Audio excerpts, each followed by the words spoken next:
Hey guys, Stavros here from RPM Auto Reviews. I'm at Peterborough Subaru in Ontario. The nice folks here are letting me take out the brand new 2020 Subaru Outback. This is the limited edition with eyesight.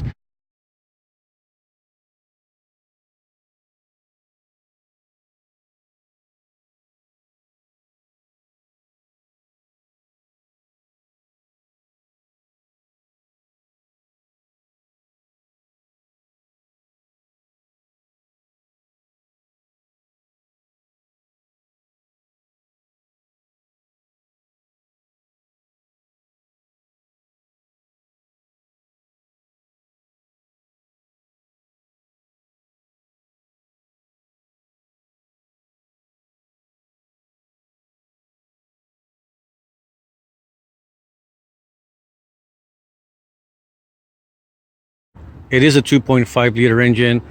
The few turbo models that came in were already spoken for, so they're getting more in, and I'll be back to test drive the turbo one.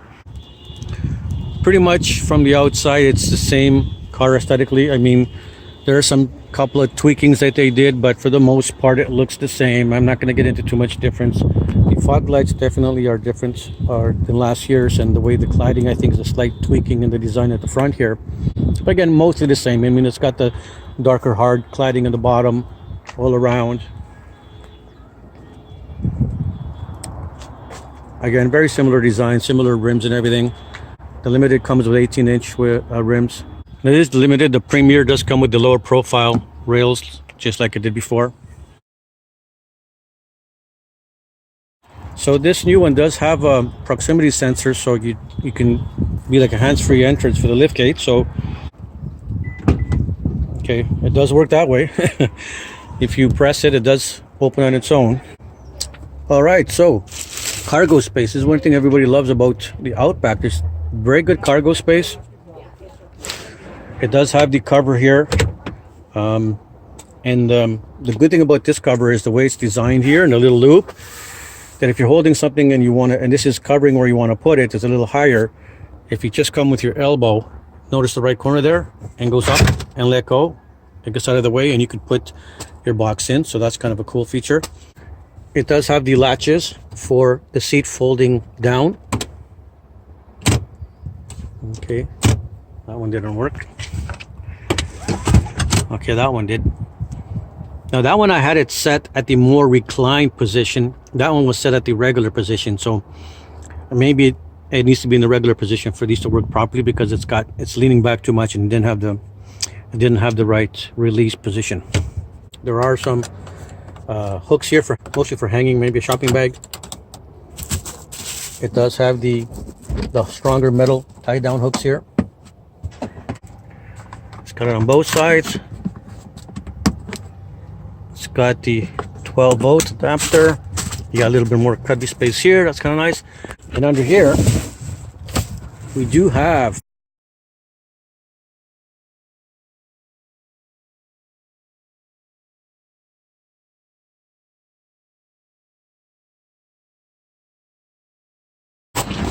and it does have a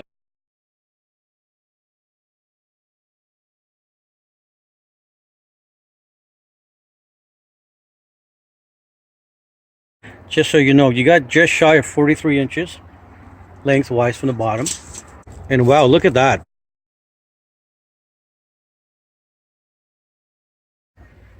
And here we've got 29.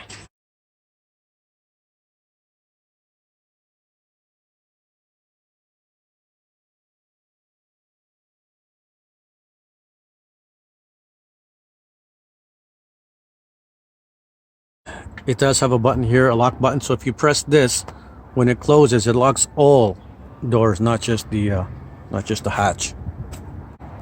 Let's check out the back seat. So the door opens relatively wide. As you can see, lots of room to get in child seats and all that kind of stuff. Lots of room in this section as well. There is a bit of a step up and over here. There is some gap here, about I would say 5 inches or so down. But the benefit of that is that what you've got, like the seating, you can have a very comfortable seating position and easy to slide your rear end in and out for seating position. One thing I like about this is that it has 5 positions for the reclining position.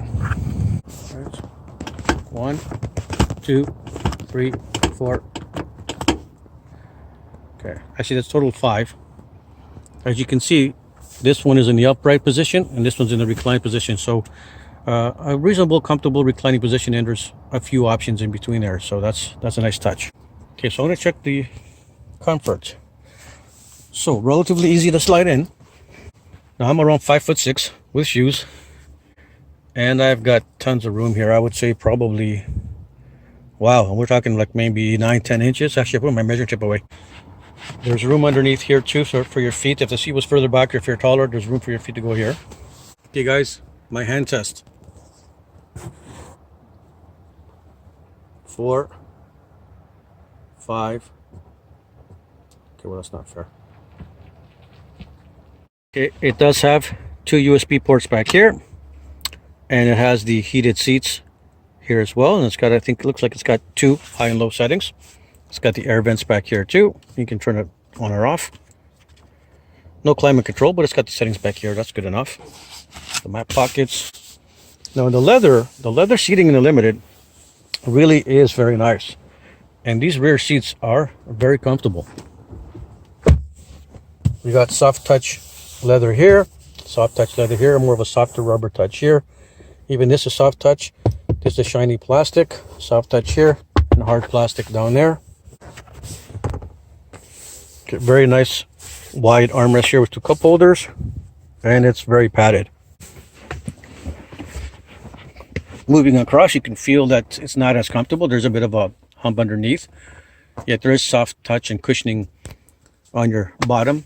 But of course, sitting here in the center, my whole hand can still pass my hand test, though their feet will have to be a little bit on the left and right of the hump. Okay, so I moved over and I put the seat at the front all the way to its more rear position. Now that's still a bit of a reclined position. It's not by all means too upright for whoever will be sitting there. So I just adjusted it because it was reclined too much, and still have like probably 3 inches here. So okay, so getting out, because of that hump, there is a little bit of a up and out to do for getting out. So just be aware of that. That is a little bit, you can call it a bit of a negative. It's, you know, it is a hump tap to get in and out of. So we'll scoot over to the front passenger side. We have up and down, back and forth, and the tilt. Okay, here we do in the Limited, we have a nice chrome accent here and the turn signal light. Okay, here, back to the nice soft touch leather everywhere, soft touch rubber up here. Nice 2-tone accent here with a matte silver. This plastic here I think is faux, not real, but I will double check and post below. All right, so it's harder plastic down here. The usual buttons here. Now, a bonus for this year is the memory seats, which you can only get, I think, from Limited and Premier model. The memory seats this time do have the side mirrors adjusting as well as the seat does with the memory setting. So thumbs up for that. It didn't have it last year. Also note, the blind spot monitoring does have the little light that shines out here, not over on the mirror. Another little bit of a cool little feature is this little Subaru symbol there. If you can notice, it actually has an LED light inside, and it actually lights up. So over here, now this seat does have pretty much most range of motion. So no up and down vertical position on the lumbar support. The usual here. And the thigh extender, this one does have a thigh extender, but it's a manual one. Okay, that's the regular position. 2.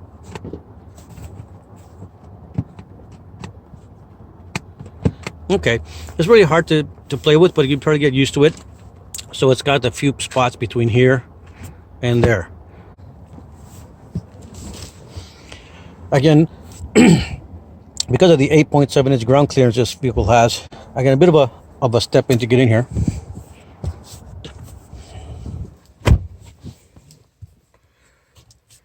The most forward position, and my legs are crammed there. So, of course, I'm just showing that to show that if you really are someone short, like 5 foot tall, like my wifey, the seat has a decent height and forward position for shorter people. Now, the main difference for the new model has been this whole center console and this 11.5-inch infotainment system. The center console in the previous model came out a little bit more, and the cup holders were over here, so the armrest was a little bit longer in the previous model as it is in the Legacy. But luckily, it's a good size and it does come forward enough for you to drive like this. Some cars,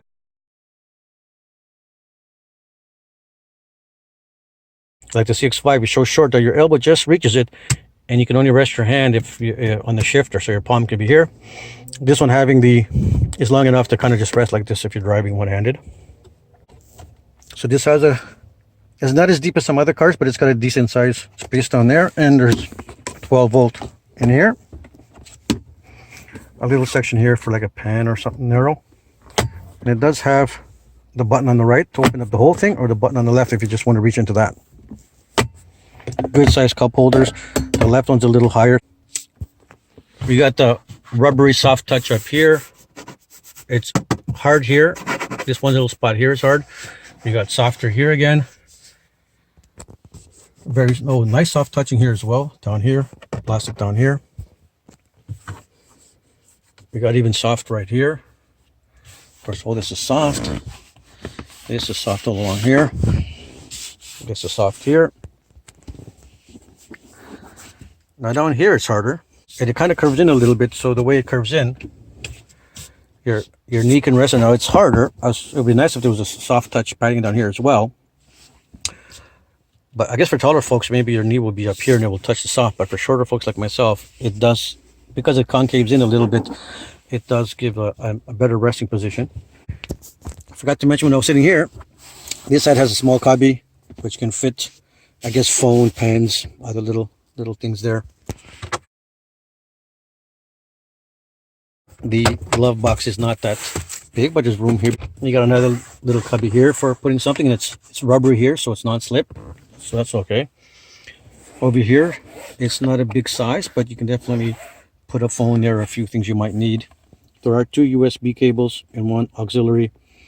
This one doesn't have the wireless charging. You have the parking brake here, shifter here, and you have the manual mode. This does have paddle shifters as the previous model did. The seats being perforated is very nice. Now, the Limited and Premier come with the heated and cooled seats in the front, so that's nice. The Onyx, I think it's called the Onyx Outdoor one, that's designed for more off-roading. It comes with some kind of special material that is cooling material and kind of like water resistant, something like that, so it doesn't get hot very easy, and it's water resistant. Now the Premier model does come with only the brownish Napa leather, no matter what color the exterior is. This one comes with this,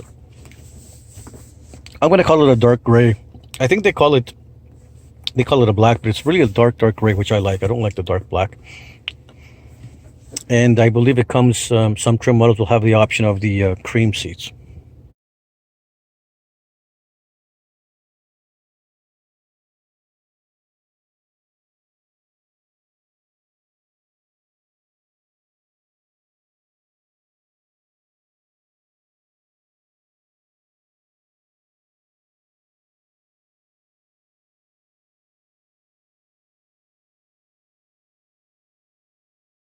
Overall, guys, this is a beautiful cabin. You definitely have a luxury feel.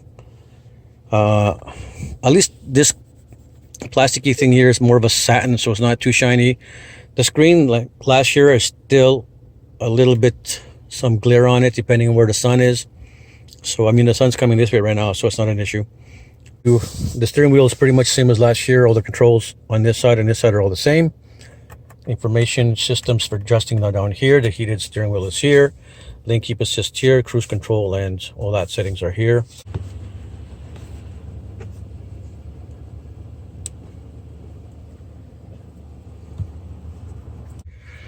So this does have two analog screens here for your usual controls, and it has the digital screen like last year's in the inside for a lot of the other options like your speed and... Okay, so let's get to this huge infotainment screen. Like some others, I really wasn't looking forward to this part of the car. I really do think this is a great vehicle choice overall.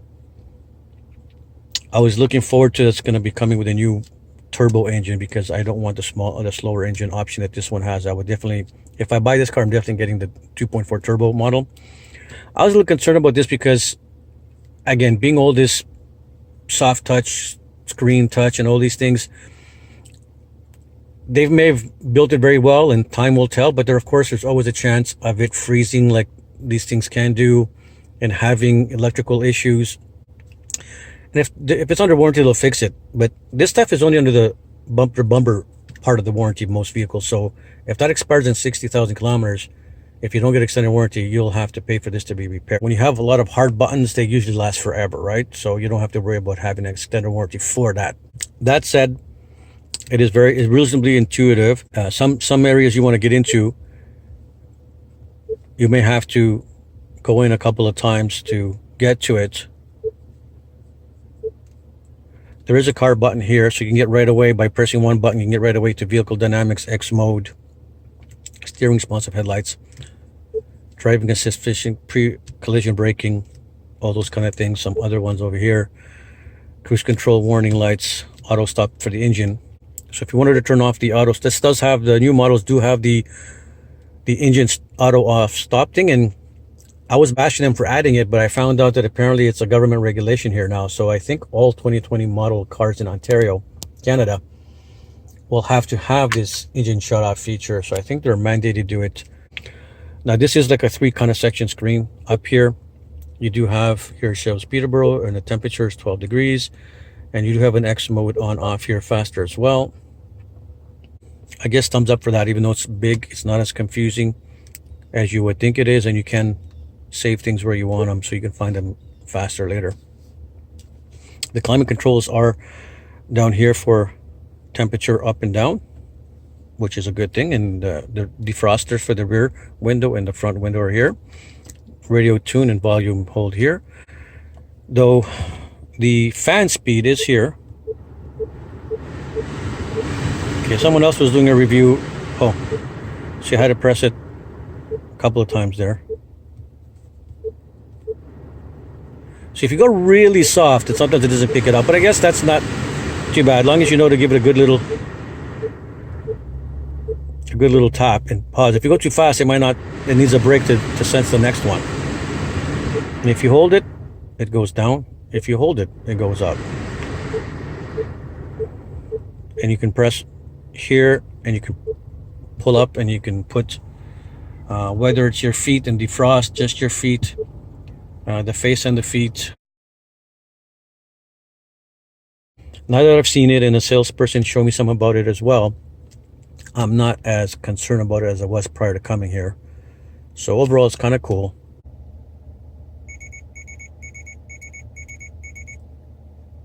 Okay, so someone's walking there and I detected it from the cross traffic alert.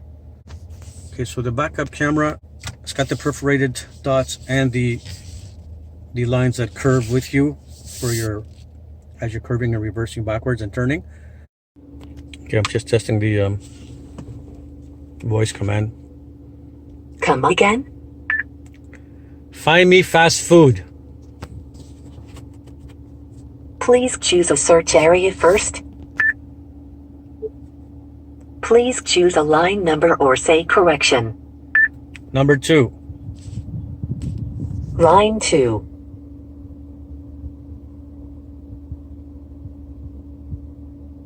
Okay, I found a few results under fast food. Please choose a line number or say correction. Number 5. Line 5, McDonald's. Are you ready to start navigating here? Yes.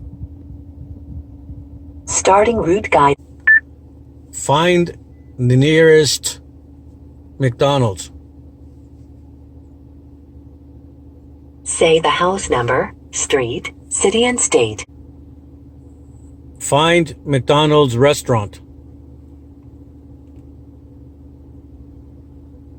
Okay, I found a few results under McDonald's.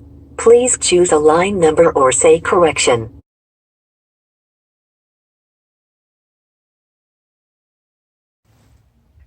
Cabin is relatively very quiet. Okay, I forgot to mention the air vents. The position of the air vents are pretty good. I like it. They're nice and high. They're not down here with a hump in the way like the Buick is. So they're in a good spot, and it looks like you can adjust them to just miss your face if you don't want them to hit your face. And they'll come over enough to hit you in the face if you like that. Like my wife, I don't. So that's a good position for them. Usual position here is normal. Okay, so we do have the one sunglass holder here. It's not too deep, so if they're very curvy sunglasses, they will not fit in here. They'll have to be more flatter. Of course, the sport ones aren't. These sport ones are too wide. They're not going to fit in there. The information and the SOS options are 3 years with the vehicle, free, and then if you want to keep the subscription, you got to pay for it. But unlike, which is similar to the GM's OnStar, if you're familiar with that, right? You can push and ask where's the nearest gas station if you don't want to use a GPS, or if you don't have it, navigation, and you have the SOS to call for help. Visual map lights, of course. All right, the usual thing there. And they slide back and forth. There we go, we like that. It's got the handles, both in front and back.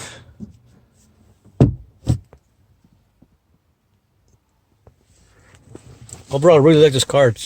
Right now, I think it's top of my list for which car to potentially buy. So guys, I have to say, it's really a comfortable car. The seats are well cushioned. The backrest is well cushioned. Overall, I'm actually really liking this Subaru Outback. Scott still has a comfortable ride like they said it would. It seems like it's true that it handles a little bit better with the new platform. And it does have well, last year's did as well. It does have the adjustment for the seatbelt height. The two cameras you can see there for the eyesight system was only available in the Touring and Limited as a package. And I believe it's standard now from the base model up.